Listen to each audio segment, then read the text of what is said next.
വേണം, ഭയങ്കര തൊണ്ടവേദന. ഇന്നലെ രാത്രി ഐസ്ക്രീം കഴിച്ചേന്റെയാ? അമ്മേ, വെറുതെ ഐസ്ക്രീമിനെ കുറ്റം പറയല്ലേ. ഞാൻ ഇന്നലെ ഇത്തിരി വെയില് കൊണ്ടു, അതുകൊണ്ടാ. അസുഖം വന്നാലും പഠിക്കില്ല അല്ലേ? ഹലോ, ഡോക്ടർ വീടല്ലേ? ഇപ്പൊ വന്നാ ഡോക്ടറെ കാണാവോ? ഡോക്ടർ പകല് മുഴുവൻ ഹോസ്പിറ്റലിൽ ബിസിയാ. ഒരു 8-8:30 മണിയാകുമ്പോ പുള്ളിക്കാരൻ ഫ്രീ ആവും. വീട്ടിലേക്ക് വന്നാ മതി. Okay, thanks. എന്താ നിന്റെ പ്രശ്നം? ഒന്നും പറയണ്ട ഡോക്ടറെ. അതാണോ നിന്റെ പ്രശ്നം? ഞാനൊന്ന് പറയട്ടെ ഡോക്ടറെ, തോക്കി കയറി വെടിവെക്കാതെ. പെട്ടെന്ന് പറ, രോഗികൾ വെയിറ്റ് ചെയ്യുന്നു. ഇത്രയും നേരം ഞാനും വെയിറ്റ് ചെയ്തതാ. പറയേണ്ടത് പിന്നെ പറയണ്ടേ? എന്താണെന്നറിയില്ല, ഭയങ്കര തൊണ്ടവേദന. അത് ശരി. ഇന്നലെ രാത്രി നീ എന്താ കഴിച്ചത്? ചോറ് കഴിച്ചു, പിന്നെ ഒരു ഐസ്ക്രീമും.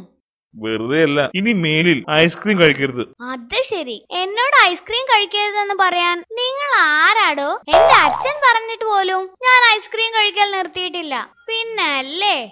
എടാ, നീ ഇന്നലെ ഐസ്ക്രീം കഴിച്ചതുകൊണ്ടാ ഈ തൊണ്ടവേദന വന്നത്, മനസ്സിലായോ? അതിനാണല്ലോ ഇങ്ങോട്ട് വന്നത്. മാറാനുള്ള മരുന്ന് പെട്ടെന്ന് താ മാഷേ. അല്ലെ ഡോക്ടറെ, അല്ലാതെ ഐസ്ക്രീം നിർത്താനൊന്നും എനിക്ക് പറ്റില്ല. ശരി ശരി, ഇതാ ഗുളിക. Thank you. എന്നാ ഞാൻ ഇറങ്ങട്ടെ. ഹലോ, ഫീസ് തന്നില്ല. ഫീസോ? ഒരു ഫീസും വേണ്ടെന്നാണല്ലോ നിങ്ങളുടെ ഭാര്യ പറഞ്ഞത്. ഭാര്യയോ? അവളെന്ത് പറഞ്ഞെന്നാ? ഞാൻ രാവിലെ ഫോൺ ചെയ്തപ്പോ നിങ്ങളുടെ ഭാര്യ പറഞ്ഞല്ലോ, ഡോക്ടർ പകൽ മുഴുവൻ ഹോസ്പിറ്റലിലാണ്, രാത്രി 8 മണിക്ക് ഫ്രീ ആവുമെന്ന്. ഇതായിപ്പോ 8 മണി കഴിഞ്ഞല്ലോ, അപ്പൊ ഫ്രീ അല്ലേ?